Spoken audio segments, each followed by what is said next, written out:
পানি খাবো। কি পানি খাবো। পানি? পানি তো শেষ। আচ্ছা তুমি দাঁড়াও, আমি নিয়ে আসি। হ্যাঁ আজকে কিন্তু বাসিটা মজা ছিল। এই মিষ্টি জঙ্গলের মধ্যে এত সুন্দর পরি। কি আপু চুপচাপ কেন? কথা কইতে পারেন না? নাম কি আপনার? কি হয়েছে এখানে? কিছু না ভাইয়া। আপু আমার কথা শুনেন না, চলেন না এক কাপ চা খাই। আমরা কিন্তু মানুষটা খারাপ না। এখান থেকে চলেন তাড়াতাড়ি। আরে দাঁড়ান না, চায়ের দাওয়াত দিল না। তা ভাবছি চাটা আজকে কে বানাবে, তোরা না তোদের বাপ? এই কি বললি? একদম এরকম।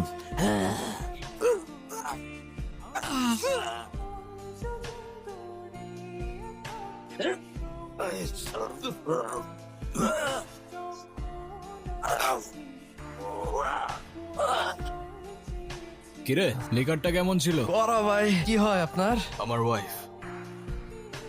আচ্ছা এরকম মন খারাপ করে বসে থাকলে হবে? যা হবার তা তো হয়েই গেছে। গুনগুন তার পছন্দ মতো বিয়ে করেছে, এতে রাগ করার কি আছে? তুমি রাগ করো, অভিমান করো, আর যাই করো না কেন, এতে ওদের কিছু আসবে যাবে না। তুমি কেন ব্যাপারটা বুঝতে পারছো না? আমি শিওর এই ছেলে একজন ডিজিটাল জুয়ারি। ওদের কাজ হচ্ছে বড়লোক ঘরের মেয়েদেরকে খুঁজে বের করা, তারপর তাদেরকে টার্গেট করে। শুধুমাত্র টাকার লোভে এই ছেলে আমার ভাগ্নিকে বিয়ে করেছে, আর কিচ্ছু না। আমার ধারণা গুনগুন এই ছেলের সাথে ভালো থাকবে। মন খারাপ করে বসে না থেকে চলো সবার মাঝখানে যাই। এভাবে কোনো লাভ হবে না। আমাদের উচিত এখন সবকিছু মেনে নেওয়া। মাথাটা ঠান্ডা করো। শুনছো, আজ কিন্তু আমাদের নাতনিটা নতুন জীবন শুরু করলো। তোমার কত ইচ্ছে ছিল এই দিনটা দেখা। যাক, অন্তত আমি ওর বিয়েটা দেখে যেতে পারলাম। নাচ জামাইটা দেখতে কিন্তু রাজপুত্রের মতো। আমাকে ভাই বানিয়ে ফেলেছে। আমি এখন একা নয়। আমাদের পরিবারের সঙ্গে এরকম একটা ঘটনা ঘটতে পারে আমি তো ভাবতেই পারছি না। আরে বলা নেই কনেই কোত্থেকে একটা ছেলের সঙ্গে বিয়ে করে আসছে। বাবা, আমরা তো কখনো সাহসই পাইনি এগুলো কল্পনা করার। আরে শত হলেও মানলাম গুনগুন আমার বড় আপার মেয়ে, কিন্তু এই ছেলেটা আমার কি মনে হয় জানো, ভালো বংশের মেয়ে পেয়েছে না, ওটা দেখে ফাঁদ পেতে গুনগুনকে বিয়ে করে নিয়েছে। না জানি ছেলেটার মতলব কি। উফ, তোমরা একটু চুপ করো তো, বিরক্ত করো না, আমি পড়ছি। আচ্ছা পড়ালেখা বাদ, বলো তো বাবা, তুমি আমাকে কবে বল কিনে দিবা? বল, আবার সেই বল। এই পর্যন্ত কয়টা বল হারাইছে হিসাব আছে ওর? তাই পড়তে বস। কি কিছু বলবা? না, এই সব কিছুর মধ্যে আমি একটা জিনিস বুঝলাম না। তা কি বুঝতে পারো নাই তুমি? তুমি এইসবে রাজি কেন হলে? এত বড় রিস্ক যদি কেউ জানতে পারে তাহলে তো তোমারও তো একটা জীবন আছে। তোমার ভয় লাগলো না? আমার জীবন তো রিস্কের উপরেই চলে। আর তাছাড়াও সবার লাইফের পূর্ণতাতেই তো কারোর না কারোর একটা ইম্পর্টেন্ট ক্যারেক্টার থাকে। তো কে জানে, হতে পারে খোদার তরফ থেকে তোমার লাইফের সেই ইম্পর্টেন্ট ক্যারেক্টারটা আমি। হতেও তো পারে না। Thank you. তোমার মতো মানুষ তাকদিরে থাকলে হয়তো জীবনটা অনেক সহজ হয়ে যেত। তাকদিরে লেখা ছিল বলেই তোমার সাথে আমার দেখা হয়েছে। জীবনকে আমিও খুঁজেছি, কখনো শহরের ব্যস্ত রাস্তায়, আবার কখনো প্রকৃতির এক নিঃশব্দ কোণে। অবশেষে আমি আমার জীবনকে দেখতে পাই ক্যামেরায়। বেশি করে দাও। কি নানো ভাই?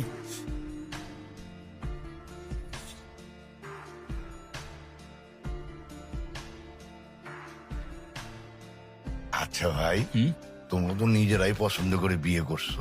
তা তোমাদের প্রথম দেখা হয়েছিল কোথায়? ঢাকায়। গাজীপুর। মানে ঢাকায় গাজীপুর সাফারি পার্কে। আসলে নানু ভাই, আমি সাফারি পার্কে ঘুরতে গিয়েছিলাম। ওখানেই আতিফের সাথে আমার প্রথম দেখা হয়। সেটা তো বুঝতেই পারছি। সেখানে গিয়ে বাঘ, ভাল্লুক, হনুমান এ সমস্ত দেখার পরে আসার সময় একটা শিয়াল ধরে নিয়ে চলে এসেছিস। এই তুই থামবি? ছেলেটা মাত্র খেতে বসেছে, তুই চুপ থাক। খাও। তা নানা ভাই, তুমি কি আমার নাতনির সাথে এক ইউনিভার্সিটিতে পড়ো? না না ভাই। ভার্সিটি? আমার ভাগ্নি প্রাইভেট ইউনিভার্সিটিতে পড়ে। নামের সাথে শুধু খান লাগালে তো আর হয় না, পাশাপাশি বাবার ব্যাংকে মালামাল থাকা লাগে। মামা ইউনিভার্সিটিতে তো পড়িনি, তবে আমিও গ্রাজুয়েটেড, সফটওয়্যার ইঞ্জিনিয়ারিং শেষ করেছি। যদিও আমি বলবো না, তবে you guys can call me engineer. বাহ বাহ, বেশ ভালো। বাবা বেশ ভালো বললে হয়ে যাবে? আব্বা, এই সব কিছু মিথ্যে কথা আর ধান্দাবাজি। ছোট লোক কখনো জাতে উঠতে পারে? বলেন আমাকে পারে? শোনেন, ওই যে একটা কথা আছে না, নদীর পানি কিন্তু সাগরে গিয়ে মেশে, আর কুয়োর পানি সাগর তো দূরের কথা, নদীর ধারে কাছেও তো যেতে পারে না। মামা, এটা কিন্তু আপনি ভুল বললেন। সাগরের পানি যতই হোক না কেন, শেষ পর্যন্ত তৃষ্ণা মেটাতে কিন্তু আপনাকে ওই ছোট্ট কুয়োর কাছেই আসতে হয়। কি আর জবাব দিয়া হয় মেরা ভাই।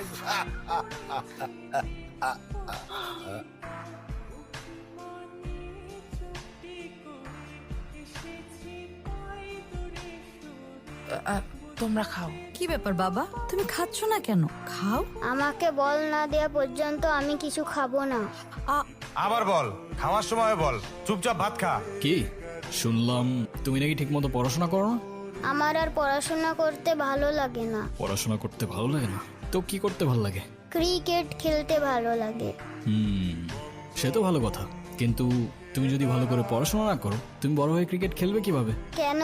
কারণ খেলার মাঠে তো ব্রেইন চাই, আর পড়াশোনা না করলে ব্রেইন কোত্থেকে আসবে? খেলার মাঠে আরো স্ট্র্যাটেজি চাই, আর তুমি যদি স্কোরবোর্ডের নাম্বারই না বুঝতে পারো তুমি খেলবে কি করে? তাহলে এখন আমি কি করব? তুমি এখন থেকে প্রতিদিন ঠিক মতো পড়াশোনা করবে। হ্যাঁ, মজা করবে, খেলবে, সবই করবে, সাথে পড়াটাও করবে। কারণ পড়াশোনা মানে কিন্তু শুধু বই মুখস্থ করা না, পড়াশোনা মানে তোমার স্বপ্নের জন্য নিজেকে তৈরি করা। আচ্ছা। এখন তুমি যদি আমাকে কথা দাও যে তুমি এখন থেকে ঠিক মতো পড়াশোনা করবে, তাহলে যাও, এই বলটাও তোমার। যাও, কথা দিলাম, প্রমিস। এখন আমাকে বলটা দাও। নাও। আচ্ছা, বাই দা ওয়ে, তোমাকে না বল কেনার জন্য টাকা দিলাম? সেইটা কি আর থাকে? সেইটাও আম্মু নিয়ে নিছে। ঈদের সালামিটাও আম্মু নিয়ে নাই। আমি যে কবে বড় হব?